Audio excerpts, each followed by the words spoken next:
of you will tell me the examples of basic amino acids?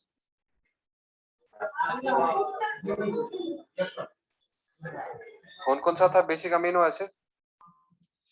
Lysine, arginine, एरिस्टिन sir. Very good, lysine, arginine and histidine.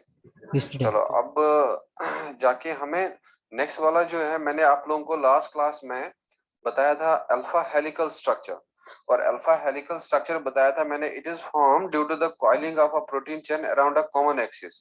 ठीक, तो अब इसमें आप लोग नेक्स्ट पॉइंट कंटिन्यू कर लेना, उसी को अल्फा हेलिकल स्ट्रक्चर को ही।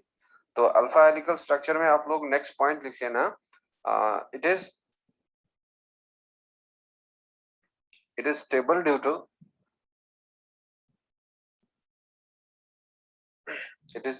stable due to intramolecular, और बच्चों यह लिख लेना intrachain hydrogen bonds.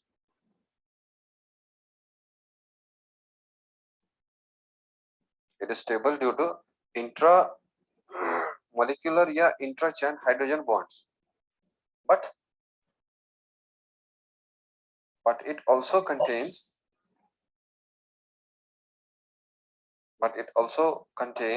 peptide bonds.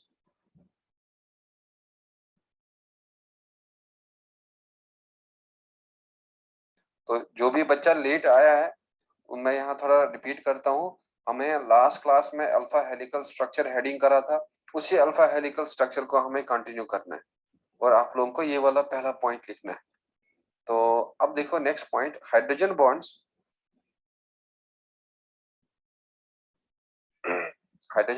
are formed due to NH and C double bond O, due to NH and C double bond O of different peptide bonds.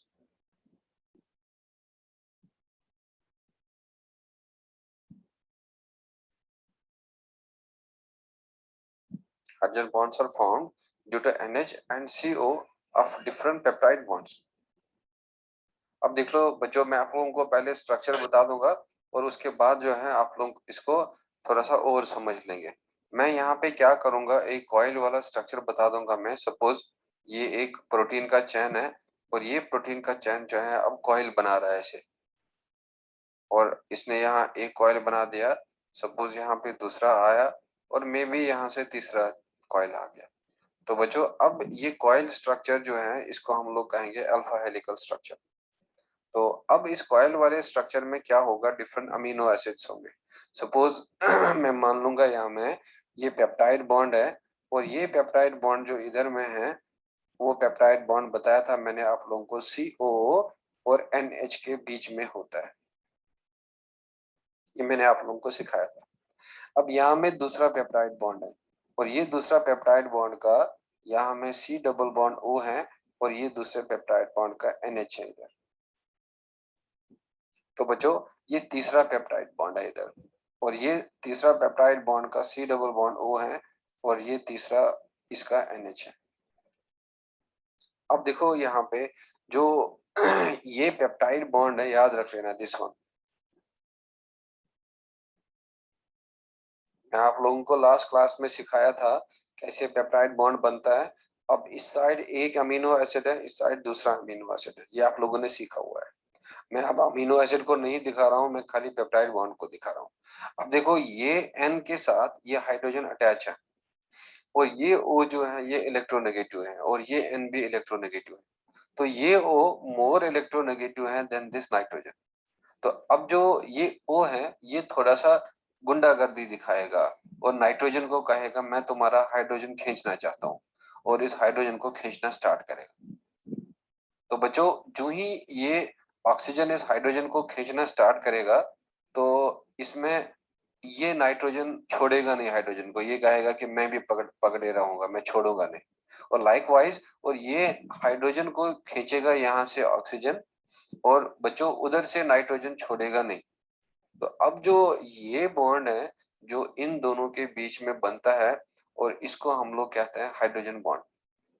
और ये एक ही chain है, ये एक ही मॉलिक्यूल है, तो इसीलिए हम इसका नाम देंगे इंट्रा मॉलिक्यूलर हाइड्रोजन बॉन्ड।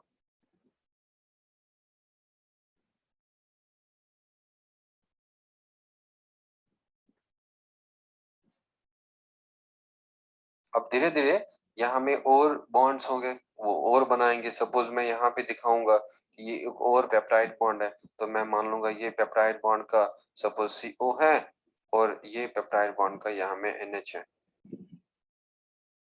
और मैं यहाँ पे कंसिडर करूंगा ये सपोज और पेप्टाइड बॉन्ड है और यहाँ पे मैं मान लूंगा ये इसका NH। तो बच्चों अब यहाँ में ये H जो है शेयर हो जाएगा between this N and O, and this sharing of H between N and O is called as hydrogen bond। और इस स्ट्रक्चर को हम लोग कहेंगे alpha helical structure. and here you will write figure is alpha helical structure।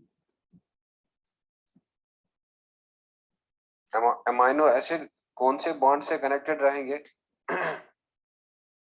बच्चों amino acid कौन से bond के साथ कनेक्टेड रहेंगे विद ईच अदर? हाँ, दो अमाइनो एसिड को कौन सा बॉन्ड कनेक्ट करके रखता है? दो अमाइनो एसिड को कौन सा बॉन्ड कनेक्ट करके रखता है? Peptide bond. कौन सा? तो लेकिन Peptide। यहाँ में फिर डिफरेंट अमीनो एसिड को यहाँ उनका NH और उनका CO आपस में रिएक्ट करेगा और बनाएगा हाइड्रोजन बॉन्ड। तो ये एक ही चेन है, एक ही चेन में जो हाइड्रोजन बॉन्डिंग होता है उसको कहते हैं इंट्रामोलिक्यूलर या intra chain hydrogen bonding. Are you done with this?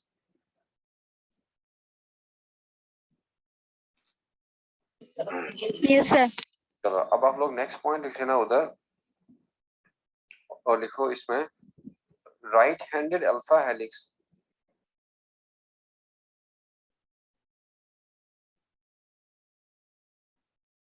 right-handed alpha helix is more stable than left-handed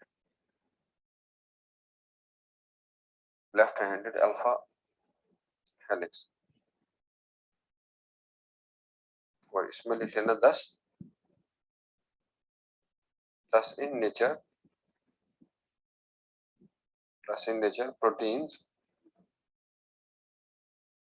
proteins contains only right-handed alpha helical structure।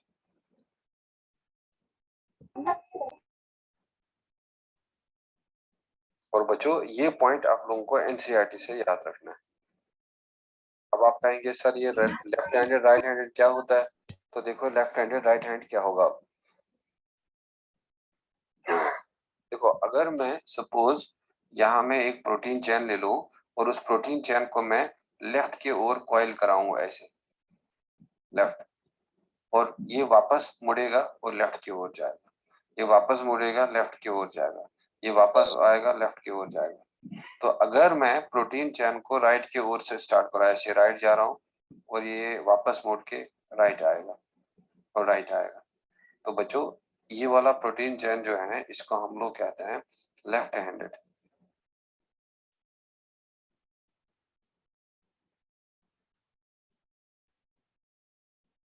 Handed alpha helix.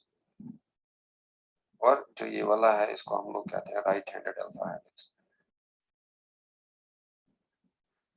और ये राइट हैंडेड अल्फा हेलिक्स जो है देखो इसमें hydrogen bond जो है वो बिल्कुल सीधे होता है, सामने होता है, ऐसे रहता है हाइड्रोजन बॉन्ड,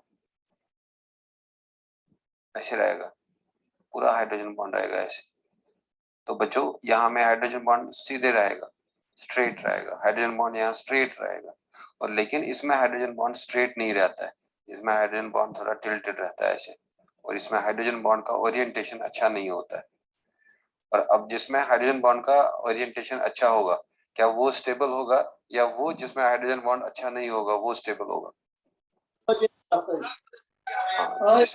जिसमें स्टेबिलिटी ज्यादा अच्छा होगा। तो ये मान लेंगे कि हम this is the hydrogen bond.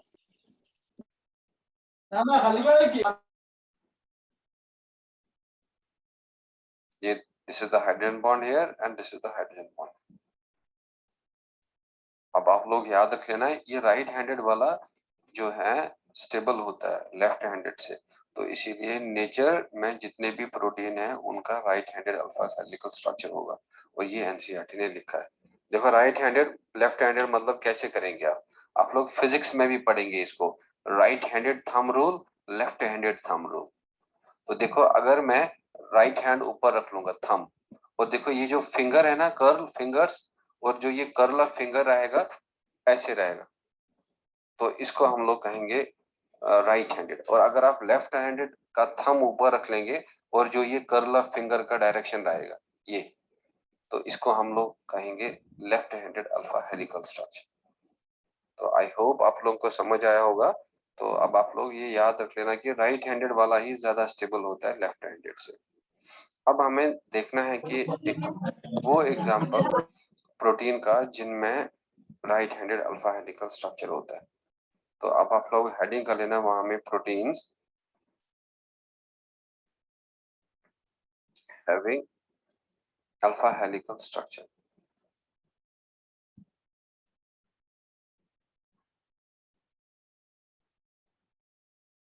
तो बच्चों इसमें से आप सबसे पहला वाला प्रोटीन जो है वो लिख लेना आप लोग collagen.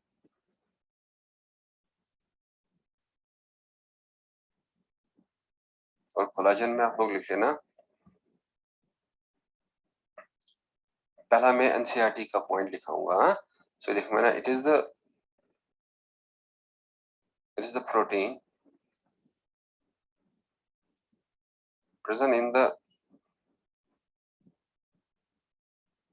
present in the matrix।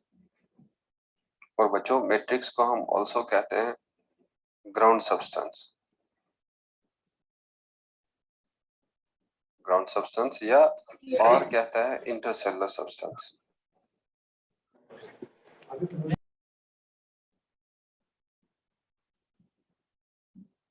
It is the protein present in matrix या ग्राउंड सब्सटेंस या internal substance of connective tissue. और बच्चों ये कनेक्टिव टिश्यू एनिमल का टिश्यू होता है, एंड इन एनिमल्स।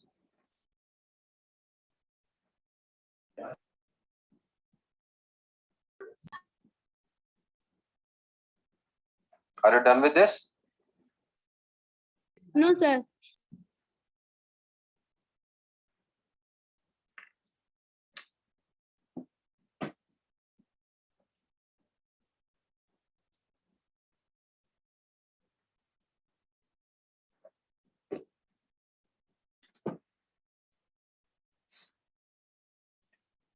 जो बच्चा नो बताएगा वो यस भी बताएगा, सर आई एम डन, ताकि मैं नेक्स्ट पेज पे जाऊं।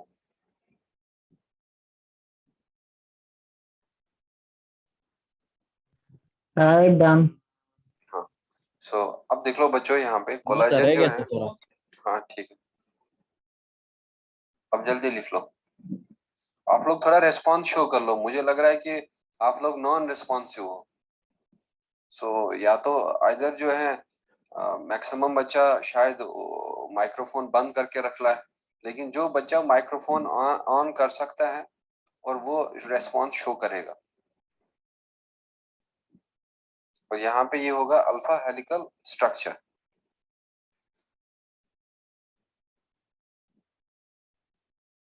Are you done with this now?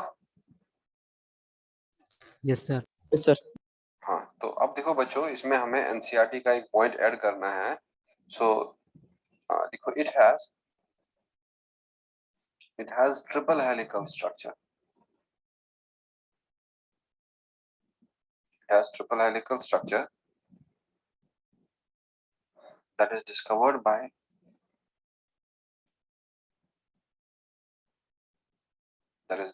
by Ramachandran।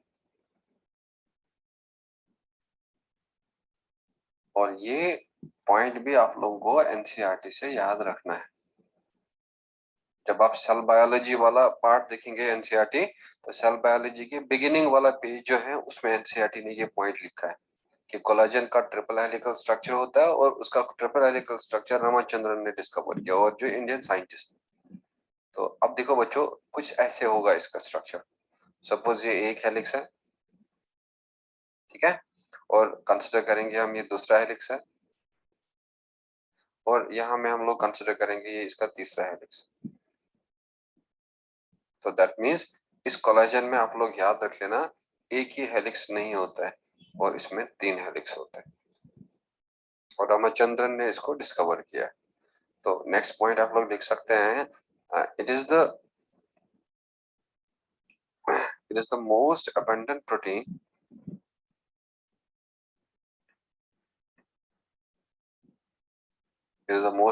Protein in animals, और यह लिख लेना एनिमल किंगडम। तो बच्चों ये पॉइंट भी आप लोग याद रखना एनसीईआरटी से। जरा बता दो मुझे, सेल के अंदर सबसे अबंडेंट कौन सा कंपोनेंट था? सेल के अंदर, सेल के प्रोटोप्लाज्म के अंदर सबसे अबंडेंट कंपोनेंट क्या था? Protein sir. वेट, ना वाटर। सब सेकंड अबंडेंट क्या था? प्रोटीन। चलो आपका आंसर ठीक था, आपका आंसर लेकिन तब ठीक होता जब मैं पूछता कौन सा ऑर्गेनिक मॉलिक्यूल सेल के अंदर ज्यादा था, तो तब क्या आंसर आता? प्रोटीन। बच्चों सबसे अबंडेंट ऑर्गेनिक मॉलिक्यूल कौन था ऑन द बायोस्फीयर? सबसे अबंडेंट ऑर्गेनिक मॉलिक्यूल बायोस्फीयर पे कौन सा है? इसी को लैक ऑफ रिवीजन कहते हैं। वो बताया था मैंने, cellulose. Cellulose is the most abundant organic molecule on the biosphere. फिर बताया था मैंने, chitin is the second abundant organic molecule on the biosphere. तो लेकिन यहाँ में अगर हम खाली एनिमल्स की बात करें तो एनिमल में सबसे अबंडेंट प्रोटीन जो है वो सेल्यूलोज होती है, सॉरी वो कोलाजन होता है। तो अब नेक्स्ट पॉइंट आप लिख लेना, विटामिन सी। विटामिन सी को एस्कॉर्बिक एसिड भी कहते हैं।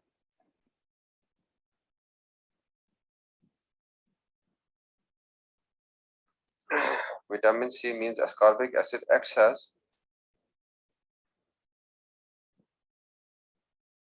cofactor for the synthesis of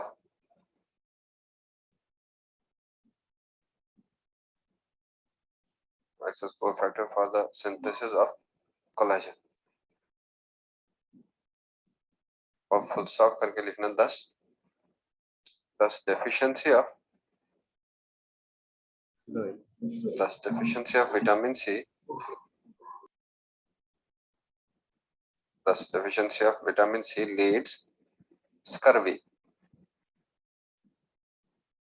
और बच्चों स्कर्वी का मतलब क्या होता है? Gum bleeding. The deficiency of vitamin C leads scurvy, और ब्रैकेट में लिखना है gum bleeding, as abnormal collagen या non functional collagen is produced.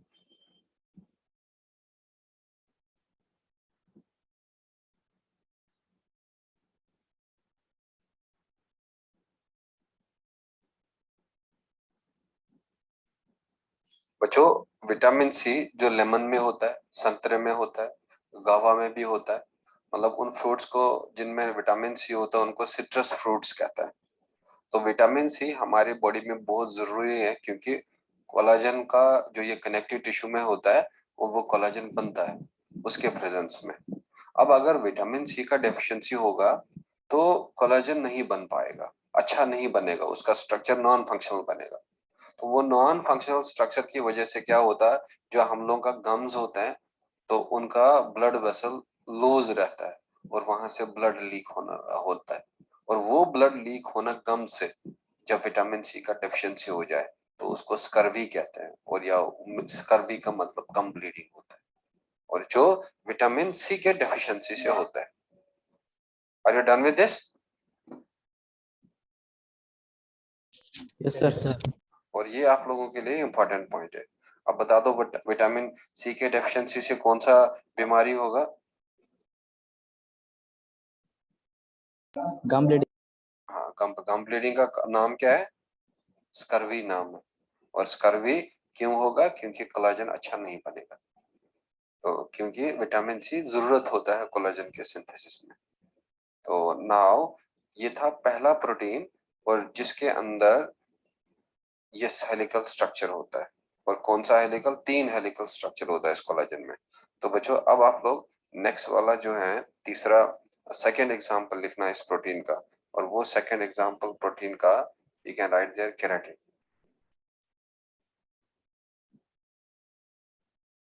और केराटिन में लिख लेना it is hard and resistant protein.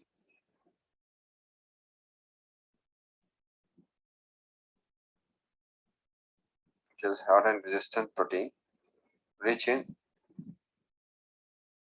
in cysteine।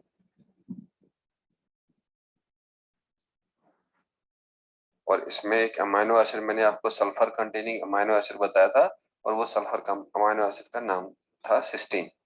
और 2 सिस्टीन जब मिलेगा वो बनाता है सिस्टाइन, और जिसके बीच में डाइसल्फाइड बॉन्ड होता है। देखो thus its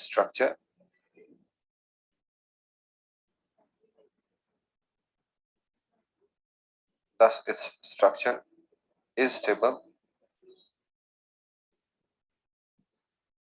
due to disulfide bonds।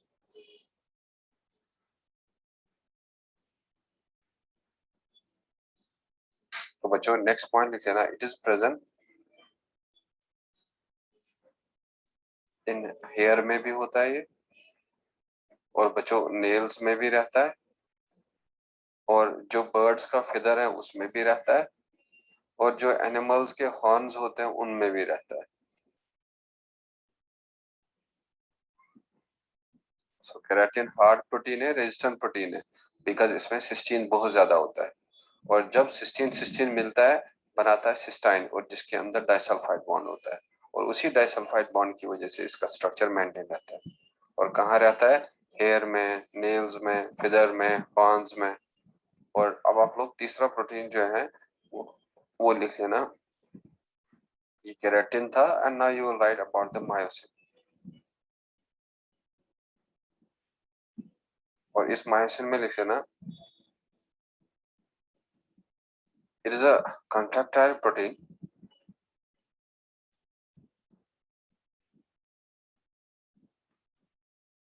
is a contractile protein in muscles, is a contractile protein in muscles that has a double helical tail।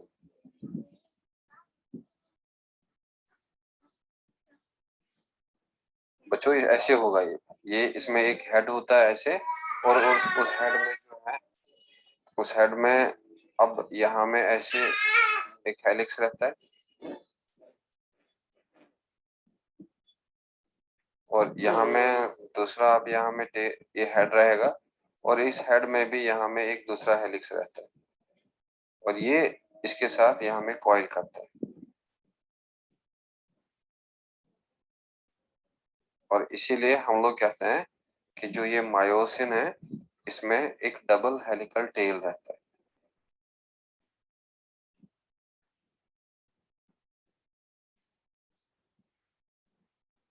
और बच्चों ये इसके 2 हेड रहते हैं। और जब मैं आप लोगों को मसल कंट्रैक्शन पढ़ाऊंगा ह्यूमन फिजियोलॉजी में, लोकोमोशन एंड मूवमेंट में, तो इस मायोसिन को हमें और देखना है उधर। तो फिलहाल बस याद रखना कि मायोसिन का अल्फा हेलिकल स्ट्रक्चर होता है, और उसका अल्फा हेलिकल स्ट्रक्चर होगा, और डबल हेलिकल टेल होता है इसमें। और इसी तरीके से आप लोग चौथा एग्जांपल जो है, यू विल राइट ट्रोपोमायोसिन। और बच्चों ये भी प्रोटीन होता है मसल के अंदर, और इसमें लिख लेना it is a regulatory protein in muscle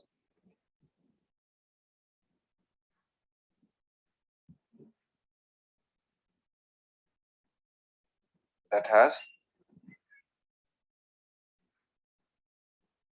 a rod like double helical structure।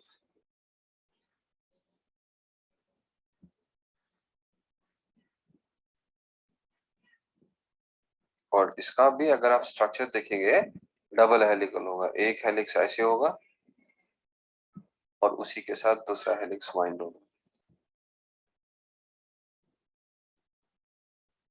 जरा किस प्रोटीन का ट्रिपल हेलिकल स्ट्रक्चर है?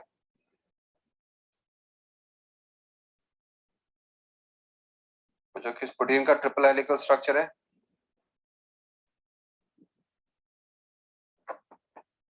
अरे अभी बताया था ना भाई, किसका ट्रिपल हेलिकल स्ट्रक्चर होता है? कोलाजन का। और यहाँ में मायोसिन का क्या होता है? Double helical tail. और इस ट्रोपोमायोसिन का क्या होता है? Double helical rod like structure होता है। तो ये आपको सब एनसीईआरटी में है, और लेकिन ये आपके बायोमोलिक्यूल वाले एनसीईआरटी में नहीं दिया है चैप्टर में, ये एनसीईआरटी ने दिया है लोकोमोशन एंड मूवमेंट में। तो इसीलिए चाहे उधर याद रखना है इधर याद रखना है, कहीं ना कहीं आप लोग को याद रखना ही है। तो ये थे वो प्रोटीन्स और जिनका अल्फा हेलिकल स्ट्रक्चर होता है। तो अल्फा हेलिकल स्ट्रक्चर में हाइड्रोजन बॉन्ड था, और वो अल्फा हेलिकल स्ट्रक्चर में जो हाइड्रोजन बॉन्ड था वो था इंट्रामॉलिक्यूलर हाइड्रोजन बॉन्ड या था इंट्रा चेन हाइड्रोजन बॉन्ड। और अब हमें नेक्स्ट देखना है सेकेंडरी स्ट्रक्चर का दूसरा स्ट्रक्चर, और सेकेंडरी स्ट्रक्चर का दूसरा स्ट्रक्चर जो था वो बीटा प्लीटेड स्ट्रक्चर था।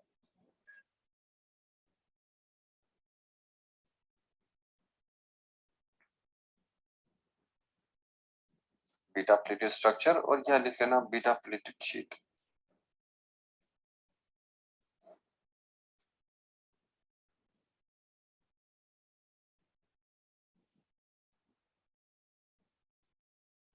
अब देखो बच्चों इधर, ये बनता है फोल्डिंग की वजह से।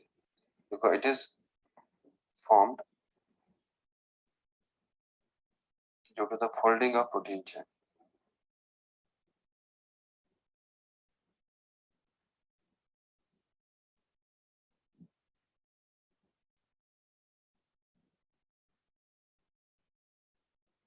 It is formed due to the folding of protein chains.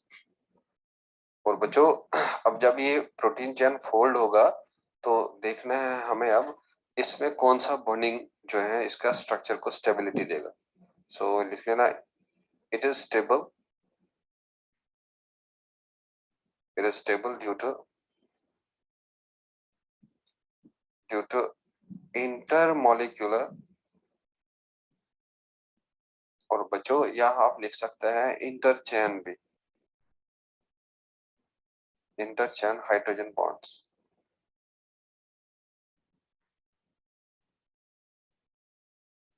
But peptide bonds are also present.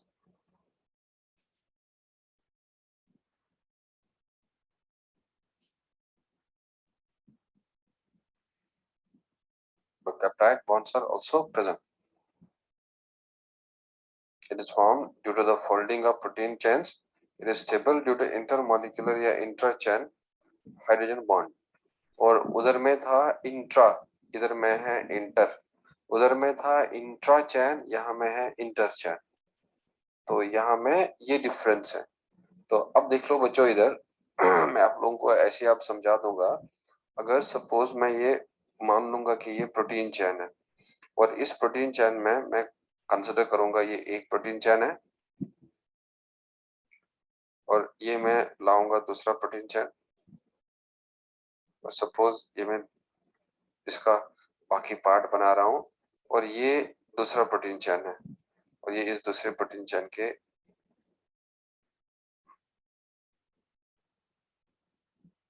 बाकी अमाइनो एसिड्स हैं। तो साइमल्टेनियसली मैं यहाँ पे भी अब प्रोटीन चैन बनाऊंगा।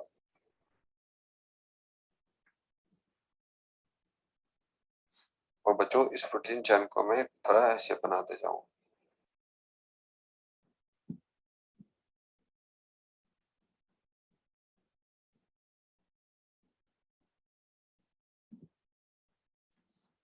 अब देखो ये प्रोटीन फोल्ड कर रहा है ऐसे, तो यहाँ में प्रोटीन फोल्ड करेगा। अब हमें देखना है कि हाइड्रोजन बॉन्ड कैसे होंगे। तो यहाँ मैं क्या करूंगा, मैं इधर मैं बता दूंगा कि ये यहाँ में NH है, और बच्चों ये यहाँ में C डबल बॉन्ड O है, और ये इधर में NH है, और ये यहाँ में C डबल बॉन्ड O है। तो बच्चों इधर मैं ये मान लूंगा कि मैं ये सपोज NH है पेप्टाइड बॉन्ड का, और ये C डबल बॉन्ड O है दूसरे चेन का, और now I will consider this as a suppose NH, और बच्चों इसको मैं कंसिडर करूंगा C डबल बॉन्ड O। तो अब देख लो आप यहाँ पे, ये अगर सपोज एक अमाइनो एसिड है, इसका C डबल बॉन्ड O मानेंगे हम इधर में है, और यहाँ मैं कंसिडर करूंगा मैं इसका पेप्टाइड बॉन्ड का C डबल बॉन्ड O इधर है। तो दैट मीन्स हमें क्या पता चला इधर कि C double bond O NH जो है ये पेप्टाइड बॉन्ड जो दो अमाइनो एसिड के बीच में रहता है। C double bond O NH जो है ये क्या है, इधर पेप्टाइड बॉन्ड है, और जो दो अमाइनो एसिड के बीच में रहता है, जो मैंने आपको प्राइमरी स्ट्रक्चर में सिखाया था। तो अब यहाँ में क्या होगा, जो ये वाला NH है और C डबल बॉन्ड O है, तो ये H शेयर हो जाएगा इनके बीच में, और बच्चों ये H जो है शेयर हो जाएगा इसके बीच में, और यहाँ में ये H जो है शेयर होगा इस O और NH के बीच में, और यहाँ में ये H शेयर होगा अब इस O और NH के बीच में। अब देखो इसमें क्या होता है, ये C होगा इस प्रोटीन चेन का, लेकिन इसका होगा N, और बच्चों इसका N होगा इसका C होगा, लेकिन यहाँ में सारे N एक साइड होता है और यहाँ में सारे C एक साइड होता है। आप लोगों को मैंने जब प्राइमरी स्ट्रक्चर सिखाया था, बताया था प्रोटीन का एक टर्मिनल C होता है, एक टर्मिनल N होता है, और यहाँ पे जब C N ऑपोजिट होगा, और यहाँ में अगर C जो है सारे एक साइड होंगे, N सब एक साइड होंगे, तो ये वाला स्ट्रक्चर को हम लोग कहते हैं एंटी पैरेलल बीटा शीट।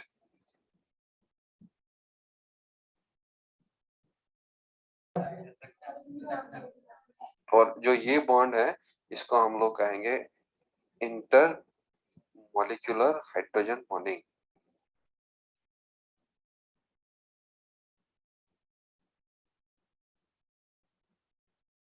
और बच्चों अब यहाँ में ये वाला बॉन्ड भी होगा ये, और ये वाला भी जो है इन दो चेन के बीच में, दो मॉलिक्यूल के बीच में, इसलिए इंटर जब एक ही में होगा तो वह इंट्रा था। अब देखो इधर यहाँ एक ही के अंदर था, तो इसीलिए इंट्रा मॉलिक्यूलर या इंट्रा चेन, और यहाँ में दो चेन्स के बीच में होगा, और जब दो चेन्स के बीच में होगा तो इंटर मॉलिक्यूलर या inter chain hydrogen bond, and this is anti-parallel beta sheet and this one is parallel beta sheet.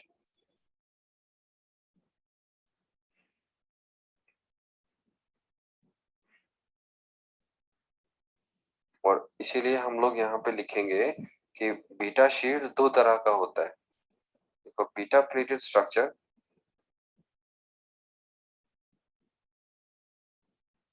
Beta pleated structure is of two types, that is anti-parallel and parallel beta sheet.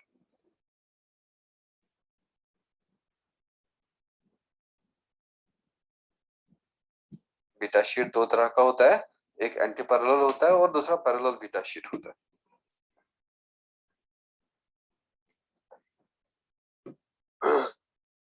Are you done with this? No, sir. अब आप लोग No, sir. अपने No, ही sir. अपने ही दिमाग से बता दो जरा, क्या इसमें आपको हाइड्रोजन बॉन्ड का अलाइनमेंट ठीक लग रहा है और बॉन्ड लेंथ कम लग रहा है, या इसमें आपको हाइड्रोजन बॉन्ड का अलाइनमेंट ठीक लग रहा है, बॉन्ड लेंथ कम लग रहा है? क्या पैरेलल में या एंटी पैरेलल में?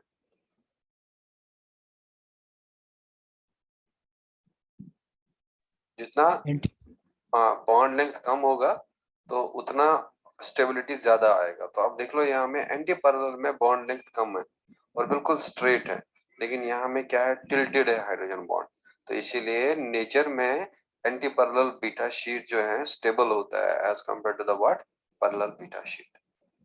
तो यहाँ में आप यही पॉइंट ऐड कर सकते हैं, एंटी पैरेलल बीटा शीट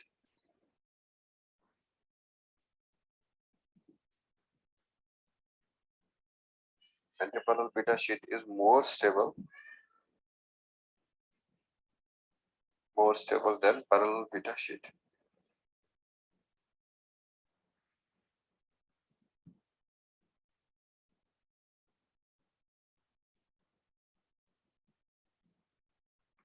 ये कहानी था बीटा शीट का, और चाहे बीटा शीट हो या अल्फा हेलिक्स हो, और दोनों सेकेंडरी स्ट्रक्चर है, दोनों two dimensional structures.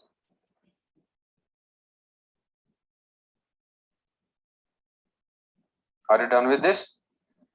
Yes, sir. No, sir.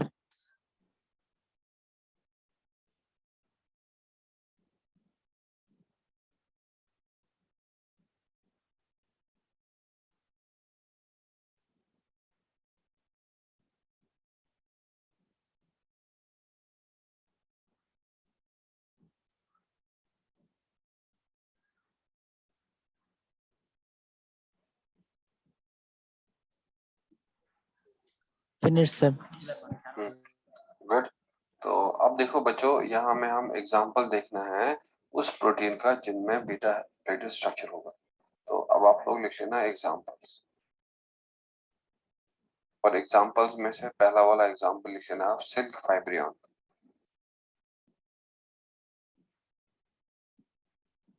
और सिल्क फाइब्रियन में लिख लेना, it is the protein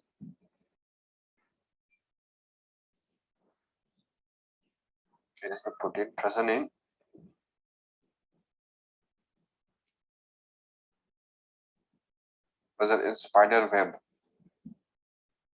and लिख सकते हैं नेक्स्ट एंड सिल्क, या एंड सिल्क, या लिख लेना नेचुरल सिल्क।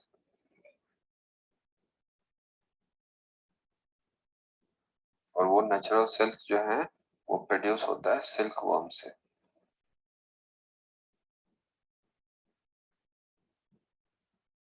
और बच्चों इसमें जो स्ट्रक्चर होगा वो बीटा प्लेटेड वाला स्ट्रक्चर होगा। अब एनसीईआरटी ने बीटा प्लेटेड लिखा है, तो बच्चों प्लेटेड नहीं है, ये प्लेटेड है। प्लेट मतलब something which is wrapped inside the cloth. अगर आप बुक्स रख लेंगे, फिर दूसरा बुक्स, फिर तीसरा बुक, फिर चौथा बुक, और कपड़ा ले आएंगे और कपड़े से इसको बंद कर देंगे, तो उस स्ट्रक्चर को हम लोग प्लीट कहते हैं। तो लेकिन एनसीईआरटी ने प्लेट लिखा है, तो प्लेटेड नहीं है, तो प्लेटेड याद रखना। बीटा प्लेटेड और अल्फा हेलिकल स्ट्रक्चर, दो स्ट्रक्चर होता है सेकेंडरी स्ट्रक्चर वाला। तो now you will right the third type of structure. और बच्चों वो थर्ड टाइप ऑफ स्ट्रक्चर जो है वो है tertiary structure.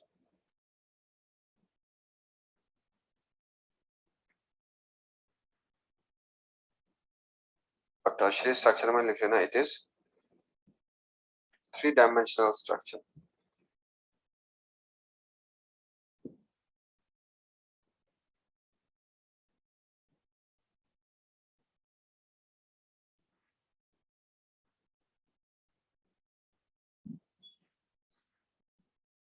It is three-dimensional structure.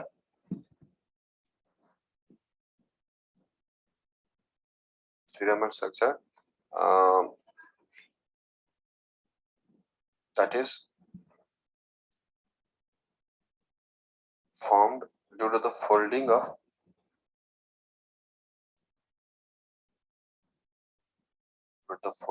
a protein chain like a hollow woven ball. और इसको इम्पोर्टेंट कर देना as it is present in NCERT.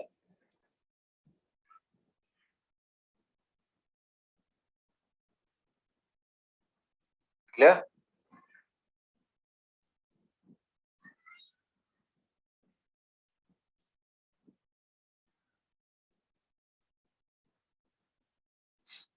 Are you done with this? Yes, sir. अब देखो बच्चों, जैसे आप लोग अगर सपोज कुछ सपोर्ट लेंगे, सपोज कोई पेपर लेंगे, मोटा पेपर, और उसमें मोटा पेपर का आप थोड़ा बॉल जैसा बनाएंगे, या आप लोग प्लास्टिक बॉल लेंगे और उस प्लास्टिक बॉल पे लाएंगे, और आप लोग थ्रेड लाएंगे और उस थ्रेड को घुमाते जाएंगे उस बॉल के ऊपर, और जैसे वो वोवन हॉलो बॉल होता है ना, और वैसे ही ये टर्शियरी स्ट्रक्चर बनता है। प्रोटीन आएगा और कॉइल करता रहता है, फोल्ड करता रहता है, और बनता है 3 डायमेंशनल स्ट्रक्चर। तो उस 3 डायमेंशनल स्ट्रक्चर को हम लोग कहते हैं टर्शियरी स्ट्रक्चर। तो अब हमें यहाँ में देखना है कि इस टर्शियरी स्ट्रक्चर में कौन कौन से बॉन्ड्स होते हैं जो उसको स्टेबल बनाते हैं। तो देखो इसमें इट इज स्टेबल,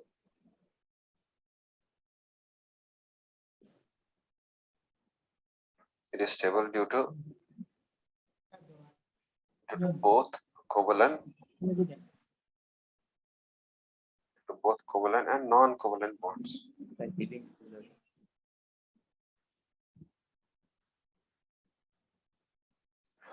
जो इसमें दोनों बॉन्ड होते हैं, कोवलेंट भी होते हैं, नॉन कोवलेंट बॉन्ड भी होते हैं। ये यही अपना माइक्रोफोन बंद रख लेगा। सो नेक्स्ट पॉइंट आप लिख लेना इसमें, peptide bonds and disulphide bonds और कोवलेंट बॉन्ड्स।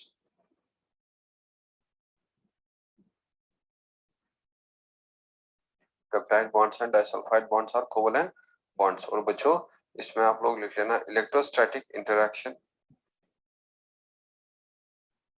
और इलेक्ट्रोस्टैटिक इंटरैक्शन को हम लोग आयनिक इंटरैक्शन कहेंगे, comma you can write there जैसे वैन डर वाल्स इंटरैक्शन है,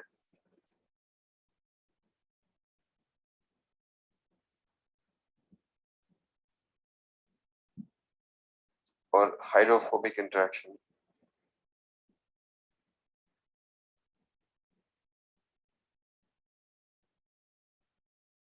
Hydrophobic interaction are non-covalent bonds.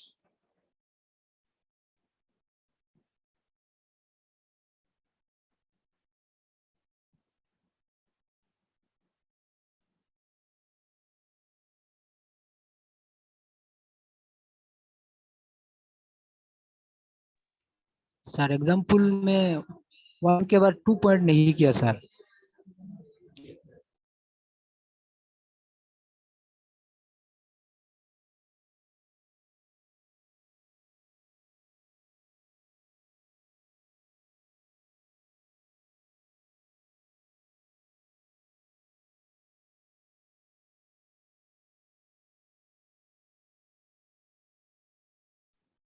क्या आप कह रहे थे आप? सर सेकंड पॉइंट नहीं है क्या सर? सेकंड पॉइंट नहीं है क्या सर एग्जाम्पल में सर? मैं समझा नहीं। सेकंड पॉइंट नहीं, एक ही एग्जांपल लिखना है। अरे आप लोग ने जैसा नंबर दिया है ना वैसे नंबर देते रहो भाई। मैंने आप लोगों को कितने तरह का प्रोटीन स्ट्रक्चर बताया था? प्रोटीन स्ट्रक्चर कितना बताया था टोटल? 4। एक क्या था प्राइमरी, एक क्या था सेकेंडरी, एक क्या था टर्शियरी, एक क्या था क्वाटरनरी। तो अगर आप लोगों ने प्राइमरी को ए दिया है, सेकेंडरी को बी देना है, टर्शियरी को सी देना है और क्वाटरनरी को डी देना है। और अगर आपने को प्राइमरी को 1 दिया है, सेकेंडरी को 2 देना है, टर्शियरी को 3 देना है और क्वाटरनरी को 4 देना है। तो अब जाके यहाँ मैंने पहले स्ट्रक्चर स्प्लिटेड का एग्जांपल एक ही है, वो सिल्क फाइब्रियन है। और ये भाई इसका एग्जांपल नहीं है, बीटा प्लेटेड अलग है। बीटा प्लेटेड सेकेंडरी स्ट्रक्चर है। सेकेंडरी स्ट्रक्चर का 2 टाइप है, एक अल्फा हेलिकल स्ट्रक्चर, एक बीटा प्लेटेड स्ट्रक्चर। वो ये मतलब एक और स्ट्रक्चर है जो प्रोटीन का स्ट्रक्चर होता है, क्या नाम है उसका? टर्शियरी स्ट्रक्चर है। तो अब इस सिल्क बीटा प्लेटेड स्ट्रक्चर का एग्जांपल एक ही है, वो सिल्क फाइब्रियन है। और इसको आप कंफ्यूज अगर हो रहे हैं तो यहाँ सी दे देना, जो भी आप लोगों ने नंबर दिया है, ए दिया है, बी दिया है, सी दिया है, 1 दिया है, 2 दिया है, तो टर्शियरी स्ट्रक्चर तीसरा प्रोटीन का स्ट्रक्चर है। Are you done with this? Yes sir. हाँ, तो अब देखो बच्चों, मैं आपको पहले ये बॉन्डिंग ही सिखा दूंगा और उसके बाद मैं आप लोगों को बता दूंगा। देखो अब ये अगर प्रोटीन का स्ट्रक्चर है तो मान लेंगे हम ये प्रोटीन का स्ट्रक्चर ऐसे कॉइल करता जा रहा है और डिफरेंट डायरेक्शंस में। तो अब इसके 3 डायमेंशन बनने हैं। तो हमें पता है कि इस प्रोटीन का एक एन टर्मिनल होगा और एक इसका सी टर्मिनल है। तो अब अगर मैं आपको बता दूं कि ये एन टर्मिनल और सी टर्मिनल जो है प्रोटीन का है, तो मैं कहूंगा यहाँ मैं इस प्रोटीन चेन का I will name this as a C. जरा कोई बच्चा मुझे बताएं कौन सा अमाइनो एसिड में नेट चार्ज पॉजिटिव होता है और कौन सा अमाइनो एसिड में नेट चार्ज नेगेटिव होता है। कोई है आप लोगों में से जो बताएगा कौन सा अमाइनो एसिड का नेट चार्ज पॉजिटिव होता है और कौन सा अमाइनो एसिड का नेट चार्ज नेगेटिव होता है? हाँ, स्टोन से सर। आप लोगों को कहा था मैं, आप लोग याद ही नहीं रखते हैं यार, बहुत दिक्कत होगा ऐसे। आप लोगों को कहा था बेसिक अमीनो एसिड का पॉजिटिव चार्ज होता है नेट और एसिडिक अमीनो एसिड का नेट नेगेटिव चार्ज होता है। तो बच्चों बेसिक अमीनो एसिड जो हैं, अब यहाँ में बेसिक अमीनो एसिड के आर ग्रुप में NH2 होता था और वो NH2 NH3 पॉजिटिव रहेगा और जो एसिडिक अमीनो एसिड है उनमें COO नेगेटिव होता था। तो अब ये NH2 NH3 पॉजिटिव और ये COOH आपस में इंटरेक्शन करेंगे और बच्चों जब आयंस आपस में इंटरेक्शन करेंगे तो उसको कहेंगे आयनिक इंटरेक्शन।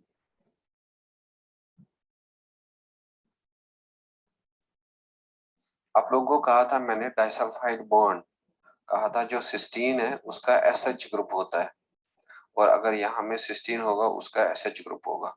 और फिर कहा था जो ये सिस्टीन दोनों हैं ये मिलजुल के बनाते हैं सिस्टाइन और यहाँ में एक बॉन्ड बनेगा तो उस बॉन्ड को कहेंगे डाइसल्फाइड बॉन्ड।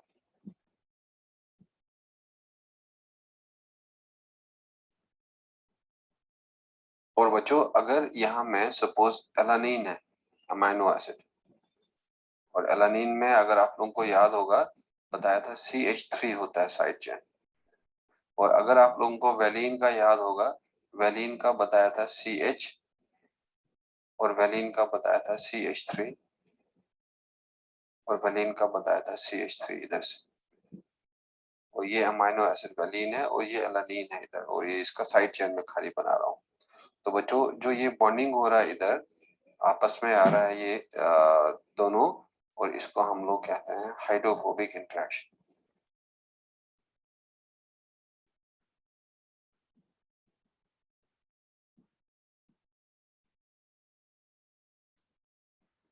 और फिर अगर सपोज यहाँ में OH है और बच्चों यहाँ में OH है या यहाँ में एक अमीनो एसिड सीरीन है और उस सीरीन का OH है इधर और दूसरा अमीनो एसिड सीरीन है उसका OH है, तो वो उनमें एक डाइपोल होता है और वो डाइपोल की वजह से जो इंटरेक्शन होता है ना वो डाइपोल डाइपोल इंटरेक्शन को हम लोग वंडर वॉल्स इंटरेक्शन कहते हैं।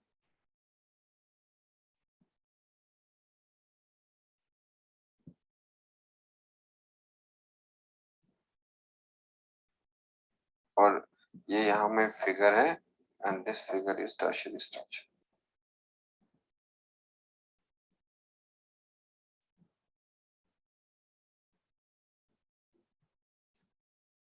और अगर सपोज ये यहाँ में एक अमीनो एसिड है और बच्चों ये यहाँ में दूसरा अमीनो एसिड है और ये यहाँ में तीसरा अमीनो एसिड है और ये यहाँ में चौथा अमीनो एसिड है, जरा अमीनो एसिड और अमीनो एसिड के बीच में कौन सा बॉन्ड होता है?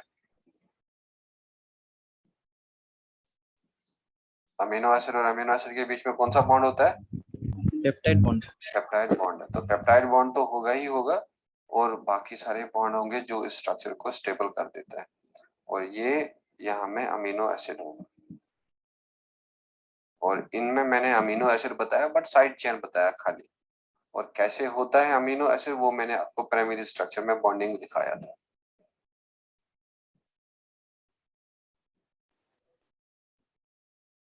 अब आयंस के बीच में इंटरेक्शन आयनिक इंटरेक्शन मींस यहाँ में बेसिक अमीनो एसिड होगा इधर में एसिडिक सिस्टीन सिस्टीन और बनाएगा डाइसल्फाइड बॉन्ड और यहाँ में डाइपोल होगा सीरीन है और बीच में बनेगा वन डर वाल्स इंटरेक्शन। और अब देखो बच्चों जरा अगर आप लोग बोतल में पानी, ये बोतल में आप लोगों का पानी है और उस पानी में आप ऑयल डालेंगे, जरा क्या होता है, क्या वो ऑयल पानी के अंदर ही चला जाता है या वो पानी सरफेस पे रहता है? सरफेस पे रहता है। सरफेस पे रहता है ना। तो अब बता दो, जब वो सरफेस पे पानी रहेगा, अब वो ऑयल का जो नीचे वाला हिस्सा है वो किसके साथ कांटेक्ट है? पानी के साथ। और जो वो ऑयल का ऊपर वाला सरफेस है वो किसके साथ कांटेक्टेड है? एटमॉस्फेयर के साथ, है ना। तो अब इसका मतलब जब भी पानी में हम ऑयल डालेंगे, सारा जो ऑयल जो है वो पानी के कांटेक्ट में नहीं रहता है, और खाली ऑयल का नीचे वाला हिस्सा जो है वो पानी के कांटेक्ट में रहता है। अब बच्चों बता दो मुझे, अब क्या पानी, अब पानी, ये ऑयल जो अब पानी से नफरत करता है, या ये ऑयल अब पानी से प्यार करता है, या उसमें सॉल्युबल रहना चाहता है? नफरत करता है सर। नफरत ही करता है। तो ऑयल जो है वाटर हीटिंग होता है, हाइड्रोफोबिक होता है। अब देख लो, आप लोगों ने बोतल में ऑयल डाला था, अब उस बोतल को आप शेक करते रहो, जरा वो जो सरफेस पे ऑयल था, क्या अब वो वैसा ही रहेगा या वो ब्रेक होगा इनटू द ड्रॉपलेट्स? शेक करने से क्या होगा, वो ऑयल जो पानी के सरफेस पे था वो ब्रेक हो जाएगा इनटू द छोटे छोटे ड्रॉपलेट्स में। तो अब वो छोटे छोटे ड्रॉपलेट पानी में घूमते रहेंगे जब हम लोग शेक करते रहेंगे। तो हमने बोतल को वापस रेस्ट में रखा। जरा बच्चों धीरे धीरे क्या होगा उस ऑयल का, जब पानी रेस्ट में आएगा वो वापस कहाँ आएगा? वो वापस कहाँ पे आएगा? शेक करने के बाद क्या वो पानी जो है बोतल का पानी में ही डिजोल्व रहेगा, या वो वापस सरफेस की तरफ आएगा? सरफेस की तरफ आएगा सर। वापस आएगा, थोड़ी जब पानी रेस्ट में आएगा वापस सरफेस की ओर आएगा। तो वो ऑयल का पार्टिकल जो आपस में आ रहे हैं और एग्रीगेट हो रहे हैं, इकट्ठे जमा हो रहे हैं, तो उस इंटरेक्शन को कहते हैं हाइड्रोफोबिक इंटरेक्शन। मींस जो वाटर हीटिंग वाला चीज है वो कभी भी पानी में अलग अलग नहीं रहता, वो सारा मिलजुल के आता है, इकट्ठे रहता है, और कहता है कि तुम मेरा स्पेस छुपा देना, मैं तुम्हारा आधा सरफेस छुपा देता हूँ, तो ताकि हम इस पानी के साथ मिनिमम कांटेक्ट रखें, वो ज्यादा ना रखें। और जैसे शेक करने के बाद पानी में जो ऑयल पार्टिकल्स थे वो सारे रेस्ट के बाद जो ही पानी आया वो इकट्ठे आ गए, और वो इंटरेक्शन को हम लोग हाइड्रोफोबिक इंटरेक्शन कहते हैं। मैं एक और एग्जांपल बता दूंगा आप लोगों को। जब हम सब्जी बनाते हैं, कोई खाना बनाते हैं, तो हम लोग तेल डालते हैं, तो लेकिन जब वो सब्जी बनने के बाद हम रखते हैं ना साइड में, वो तेल सारा ऊपर आया होता है। वो क्यों? क्योंकि वो तेल हाइड्रोफोबिक है, वो पानी के साथ मिलना नहीं चाहता है। तो अब अगर आप लोगों को याद होगा, मैं आप लोगों को बताया था amino acid, glycine, alanine, valine, leucine, isoleucine, वो ना हाइड्रोफोबिक होते हैं। अमीनो एसिड वो पानी से प्यार नहीं करते, वो पानी से नफरत करते हैं। और अगर आप इधर देखोगे, ये जो CH3 जो है, ये CH3 होता है ग्लाइसिन में। तो बच्चों अगर आप लोगों को याद होगा, ये CH3 ये वैलिन का होता है साइड चेन। तो ग्लाइसिन भी वैलिन भी हाइड्रोफोबिक अमीनो एसिड है, और वो एक दूसरे के पास आएंगे, और यहाँ में उस इंटरेक्शन को कहेंगे हाइड्रोफोबिक इंटरेक्शन। तो अब ये आयनिक इंटरेक्शन जो अभी बताया, ये नॉन कोवेलेंट बॉन्ड है, ये कोवेलेंट बॉन्ड है, कोवेलेंट बॉन्ड है, ये नॉन कोवेलेंट बॉन्ड है, ये नॉन कोवेलेंट बॉन्ड है। So non covalent, non covalent, non covalent bond, but these two bonds are covalent bonds. So किसी बच्चे का कोई डाउट है? किसी ने हैंड रेज किया?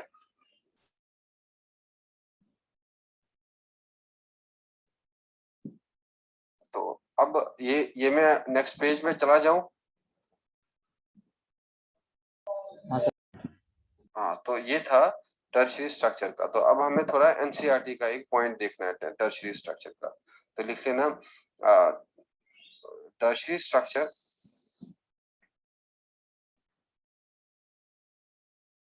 tertiary structure provides function to many proteins। और इसमें लिख लेना that is maximum of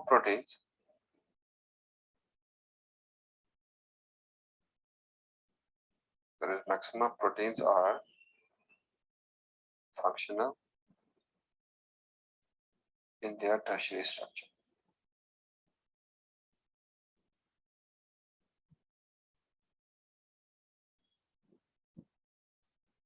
और इसको याद रख लेना, ये एनसीईआरटी के अंदर है। बच्चों अब ज्यादातर प्रोटीन का कौन सा स्ट्रक्चर होता है? प्राइमरी, सेकेंडरी, टर्शियरी या क्वाटरनरी स्ट्रक्चर?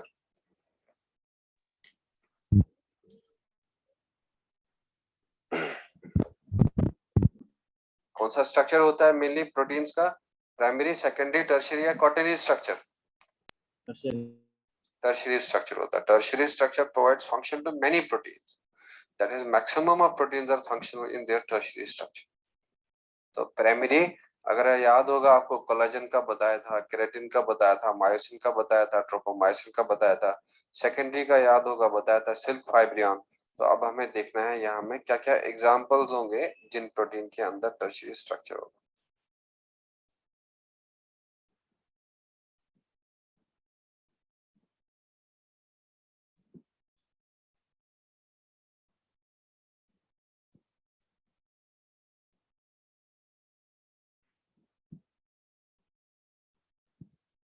अरे आप लोगों को समझ आ रहा है या नहीं?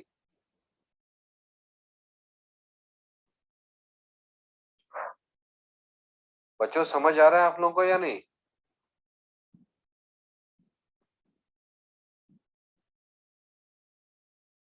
आ रहा है। तो फिर आप लोग ऐसा क्यों, मतलब दम बोल ही नहीं रहे आप लोग, कुछ ना पूछ रहे हैं ना। मुझे लग रहा है कि आप लोगों का कोई ऐसा कोई इंटरेक्शन ही नहीं हो रहा आप लोग की तरफ से। तो अब आप लोग पहला वाला जो है इसका एग्जांपल लिख लेना और you will write there enzymes.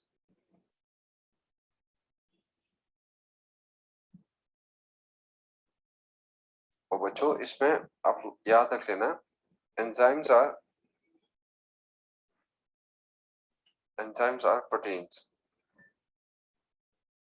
and possesses mainly tertiary structure.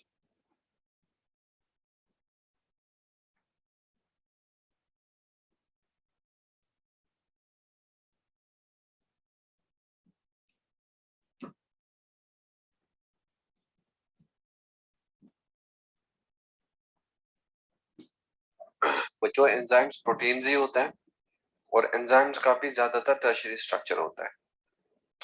तो अब आप लोगों को एनसीईआरटी से याद रखना है एक पॉइंट, और वो है रूबिस्को के बारे में।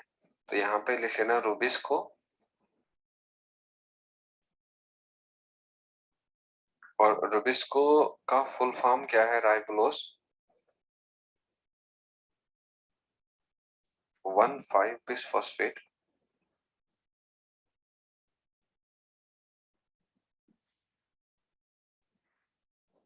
Rubisco is ribose 1,5-bisphosphate carboxylase oxygenase.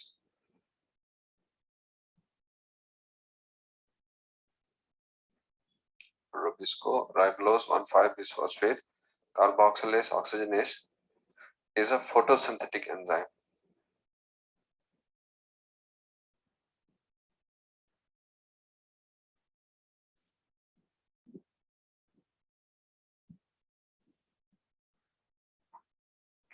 Ribose 1,5-bisphosphate carboxylase oxygenase is a photosynthetic enzyme that is most abundant protein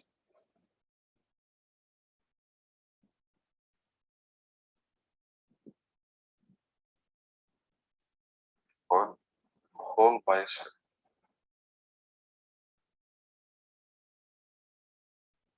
और ये पॉइंट आप लोगों को एनसीईआरटी का याद रखना है।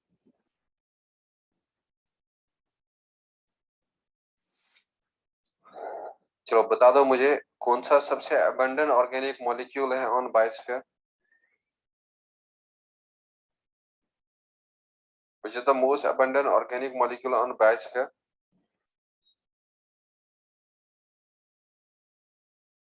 बोल ही नहीं रहे यार। Which is the most abundant this organic molecule on biosphere? Cellulose. Cellulose is the most abundant organic molecule on biosphere. और बच्चों chitin is the second abundant molecule on the biosphere. but the most abundant protein on the biosphere is obesco, and the most abundant protein in animal kingdom, it is collagen. And in the protoplasm of cell, the most abundant is water, and in the protoplasm of cell, the most abundant organic molecule is protein. तो इन point को please differentiate करना सीखो, और ये NCERT के अंदर है और इनसे मैक्सिमम क्वेश्चन जो है ज्यादातर पूछा जाता है। और सेकंड एग्जांपल जो है ये एंजाइम का था, और अब आप लोग लिखे ना सेकंड एग्जांपल हार्मोन्स का।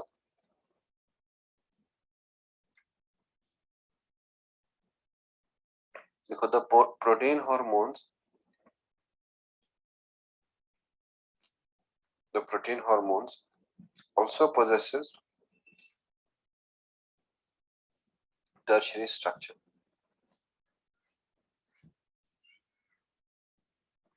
और बच्चों तीसरा एग्जांपल जो है लिख लेना मायोग्लोबिन।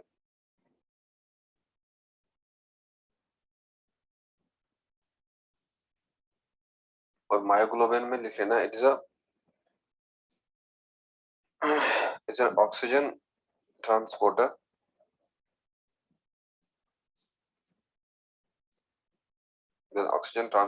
in skeletal muscles.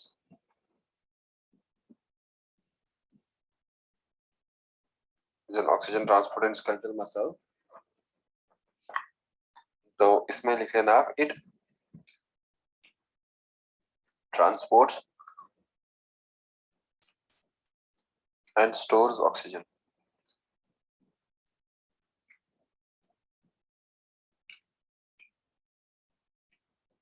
बच्चों ब्लड में कौन होता है ऑक्सीजन ट्रांसपोर्टर?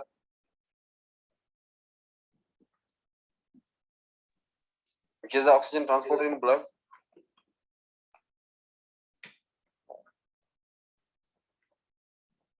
हेमोग्लोबिन।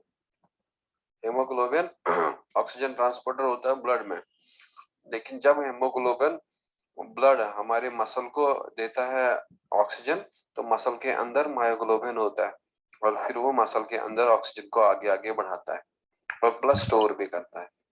तो ये मायोग्लोबिन भी एक प्रोटीन है जिसका टर्शियरी स्ट्रक्चर है। क्लियर?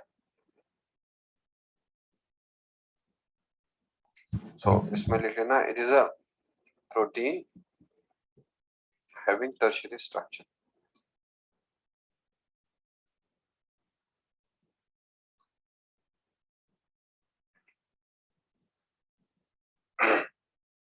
तो अब टर्शियरी स्ट्रक्चर का 3 एग्जांपल आप याद रख लेना, एंजाइम्स, हार्मोन्स, मायोग्लोबिन। और भी है, फिलहाल मैं वो बताऊंगा नहीं, तो बस आपको एनसीईआरटी से कम ये एक पॉइंट याद रखना है कि रुबिस्को एक फोटोसिंथेटिक एंजाइम है जो फोटोसिंथेसिस में काम आता है और ग्लूकोज के बनाने में काम आता है जो फोटोसिंथेसिस के समय बनता है। और इसका फुल फॉर्म है राइबोलोज 1,5-बिसफॉस्फेट कार्बोक्सिलेज ऑक्सीजनेस। सबसे अबंडेंट प्रोटीन है ये होल बायोस्फीयर पे। और जब आपको टीचर बॉटनी पढ़ाएगा फोटोसिंथेसिस के अंदर वो एंजाइम जरूर बता देगा rubisco. Are you done with this?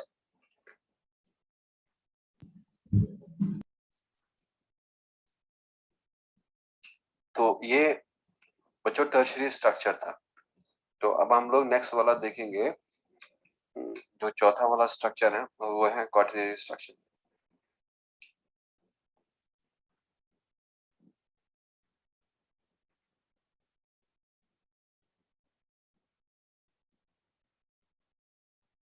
Quaternary structure, और इसमें आप लोग लिख लेना it is 4-dimensional structure of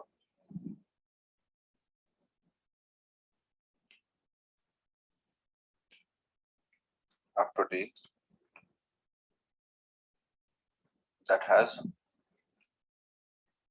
more than one subunit.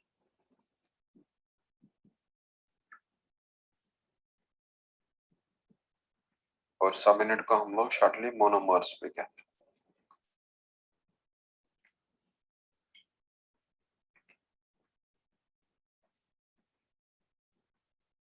इसमें लिख लेना द सब यूनिट्स या monomers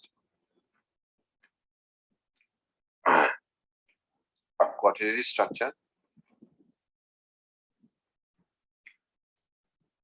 joined in a linear fashion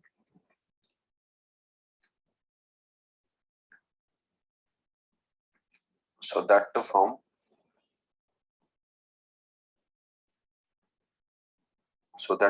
plate और यहाँ लिख लेना क्यूब। और ये आप लोगों को याद रखना है एनसीईआरटी से।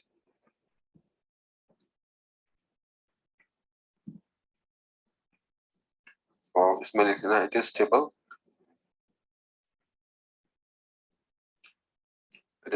Due to hydrogen bonding and van der Waals interaction.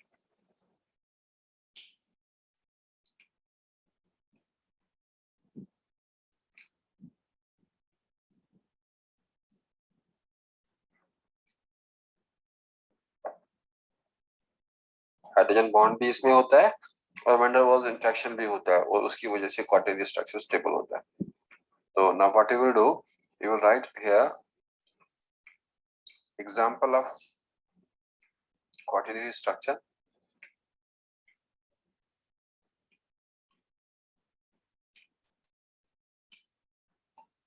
और यहाँ पे लिख लेना आप नंबर ऑफ मोनोमर्स।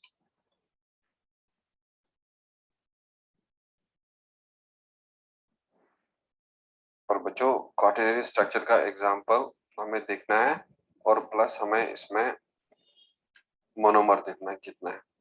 तो पहला वाला मोनोमर जो है एग्जांपल जो है वो लिख लेना आप इधर में डाइमर और डाइमर में लिख लेना डाइमेरिक प्रोटीन।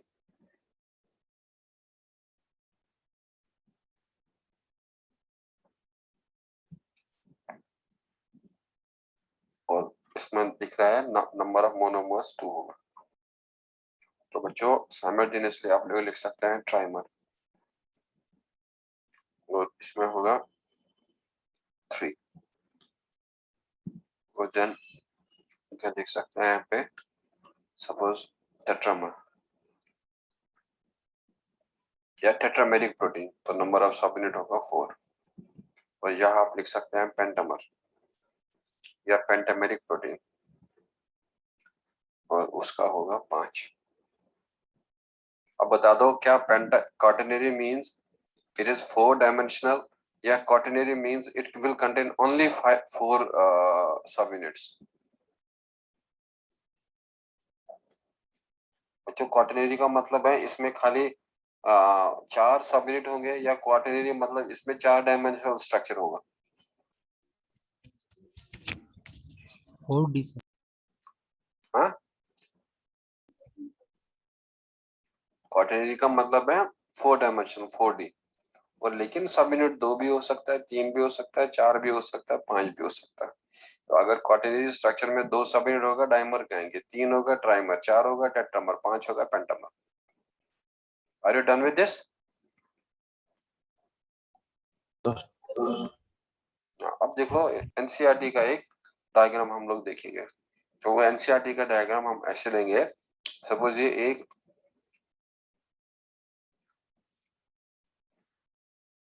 यहाँ में सपोज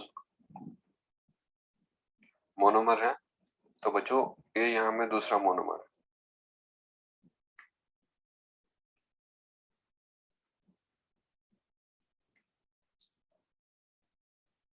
और ये इस मोनोमर का हम लोग यहाँ पे देखेंगे एन टर्मिनल है और ये इसका सी टर्मिनल है और बच्चों ये इसका होगा एन टर्मिनल और ये होगा इसका सी टर्मिनल। तो अब हमें यहाँ पे लिख लेना है कि ये फिगर जो है और ये तो क्वाटरनरी स्ट्रक्चर है।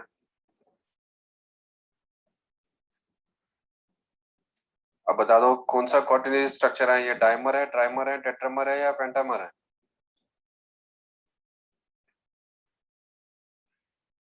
जो कौन सा क्वाटरनरी स्ट्रक्चर है, डाइमर, टेट्रामर, पेंटामर और ट्राइमर?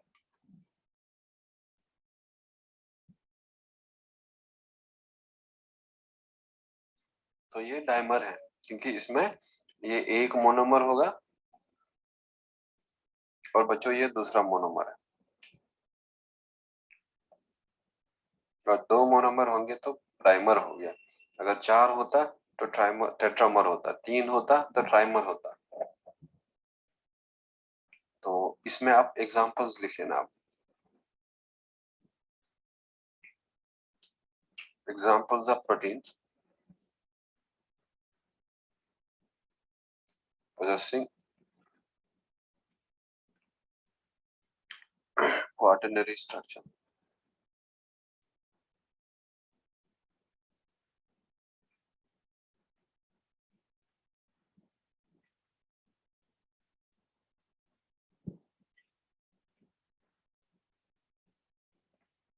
तो पहला लिख लेना यहाँ पे आइसोएंजाइम्स, और आइसोएंजाइम्स एग्जांपल लिख लेना जैसे lactate dehydrogenase.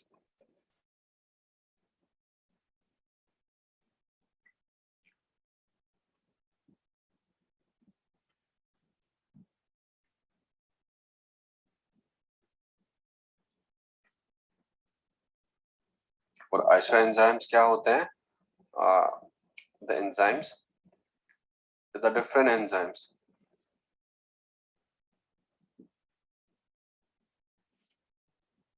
that carry same reaction.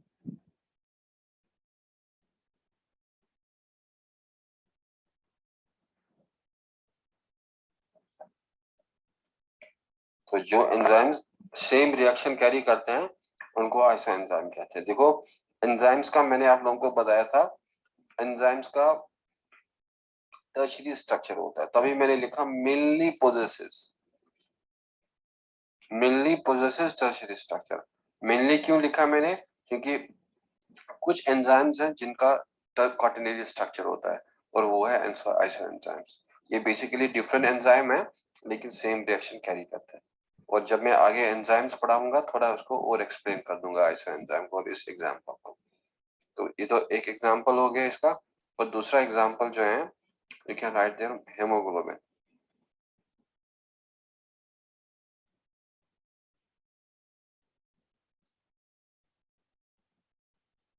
और हेमोग्लोबिन में लिख लेना it is oxygen transporter, is oxygen transporter in blood in blood present on RBCs। और आरबीसी जो है वो रेड ब्लड सेल्स होता है। तो बच्चों उन्हीं के में होगा ये हेमोग्लोबिन, और आरबीसी ब्लड में होता है और ऑक्सीजन को कैरी करता है ब्लड में। तो इसका नेक्स्ट पॉइंट लिख लेना आप, it is a conjugated protein,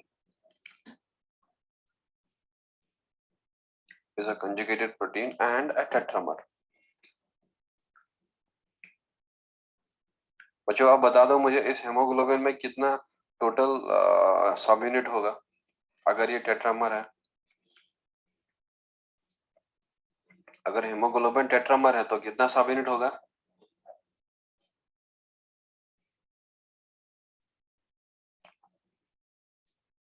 अरे भाई कितना सब यूनिट होगा अगर टेट्रामर है? यहाँ बताया ना मैंने, टेट्रामर में 4 सब यूनिट होता है, तो इसीलिए हेमोग्लोबिन में भी 4 सब यूनिट होगा। तो इसमें आप नेक्स्ट पॉइंट लिख लेना, इट कंटेन्स या it is conjugated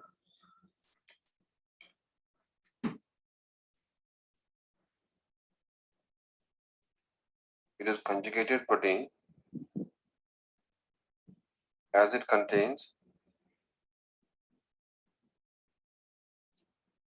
a protein, it's a conjugated protein as it contains a protein। Are you done with this?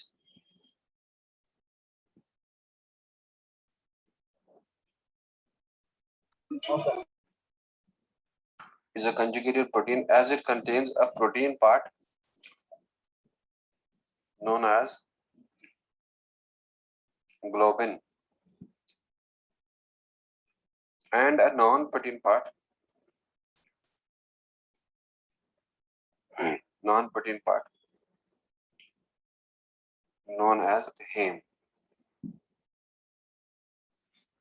तो बच्चों इसमें कंजुगेटेड प्रोटीन भी है ये, और ये टेट्रामर भी है। 4 सबयूनिट होता है कंजुगेटेड प्रोटीन, उसको कहते हैं कि जो जाके दो चीजों का बना है, एक प्रोटीन पार्ट का, एक नॉन प्रोटीन पार्ट का। तो दैट मीन्स ये जो हेम है और प्लस ग्लोबिन, और यही दोनों मिलेगा इकट्ठे और बनाएगा हेमोग्लोबिन। जरा ये हेम कौन सा पार्ट था, प्रोटीन पार्ट या नॉन प्रोटीन पार्ट?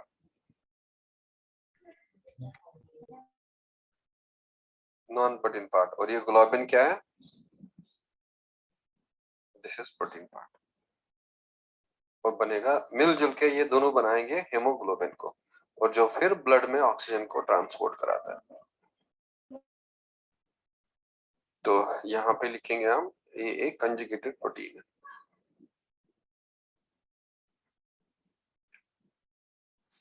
अब देखो बच्चों, पहले मैं हेम के बारे में बता दूंगा, फिर ग्लोबिन के बारे में बता दूंगा। तो देखो हेम contains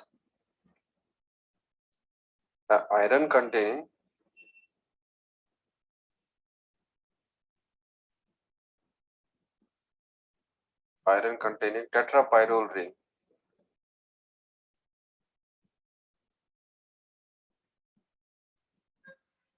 Heme contains an iron containing tetrapyrrole ring.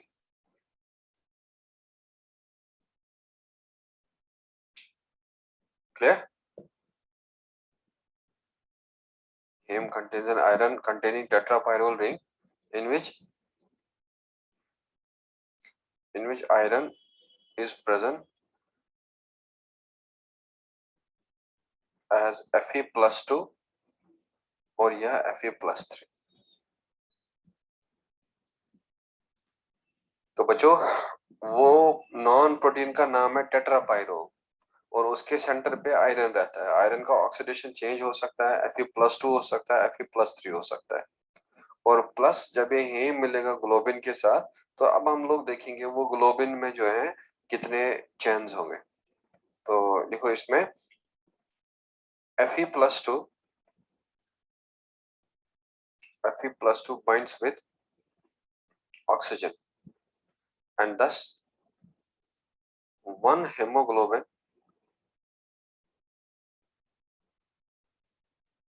और हेमोग्लोबिन को हम रिप्रेजेंट करते हैं शॉर्टली Hb से। thus one hemoglobin can bind with 4 oxygen due to its 4 subunits.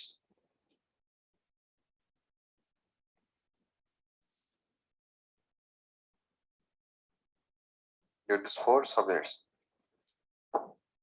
और नेक्स्ट पॉइंट लिख लेना, globin contains 2 alpha protein chains and 2 beta protein chains.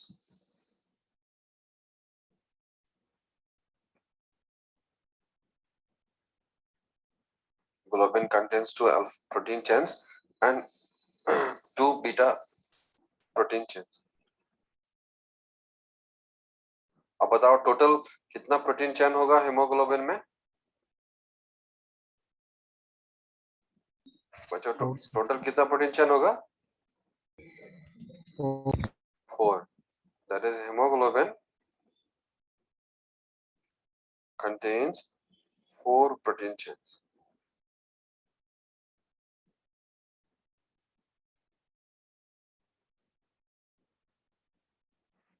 और इसमें लिख लेना hemoglobin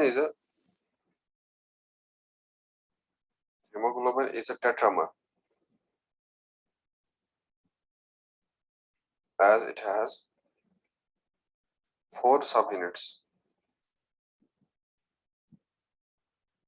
और that is 2 alpha subunits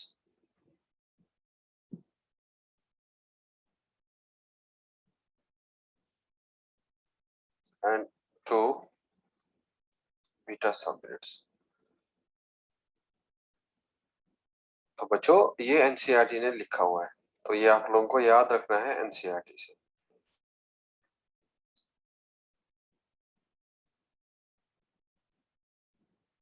तो हेमोग्लोबिन एक टेट्रामर होता है, तो 4 सब यूनिट होते हैं इसमें, 2 अल्फा और 2 बीटा, क्योंकि हेमोग्लोबिन के प्रोटीन चेन का नाम है अल्फा चेन प्रोटीन चेन है और बीटा चेन है, तो 2 होगा अल्फा सब यूनिट और 2 बना देगा beta subunit. Are you done with this? Yes sir. अब मैं आपको लास्ट वाला पॉइंट बता दूंगा। तो देखो बच्चों, यहाँ पे इस हेमोग्लोबिन में 4 सब यूनिट होते हैं ऐसे। सपोज मैं एक सब यूनिट बना लूंगा और प्लस में दूसरा सब यूनिट बनाऊंगा और प्लस में तीसरा सब यूनिट बनाऊंगा और यहाँ मैं चौथा सब यूनिट बनाऊंगा।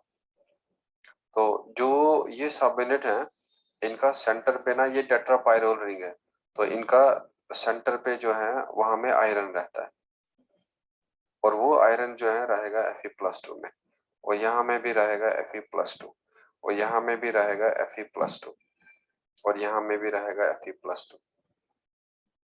तो अब ये Fe+2 जो है यहाँ में बाइंड होगा with a protein chain. Suppose मैं मान लूंगा ये अल्फा चेन है और यहाँ मैं मान लूंगा कि ये दूसरा अल्फा चेन है, और बच्चों इधर से मैं मान लूंगा ये बीटा चेन है और यहाँ से ये दूसरा बीटा चेन। और अब देखो ये है अल्फा चेन और ये दोनों जो है ये है बीटा चेन।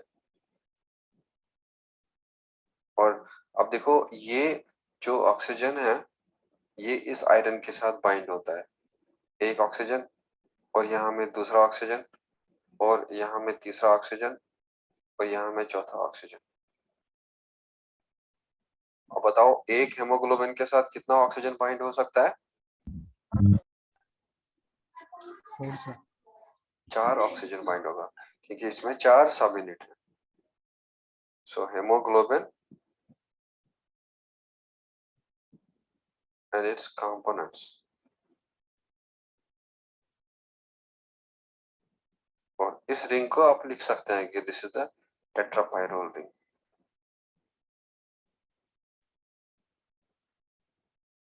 और टेट्रापायरोल रिंग के सेंटर पे iron iron iron iron oxygen oxygen oxygen oxygen, और ये 2 अल्फा चेन है, ये दो बीटा चेन है, इसलिए टोटल ये 4 ऑक्सीजन कैरी कर सकता है। Are you done with this?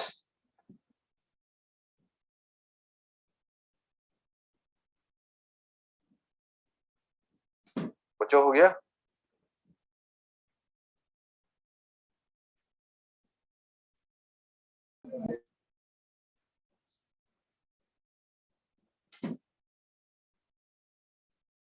चलो मैं अब मीटिंग को एंड कर देता हूँ।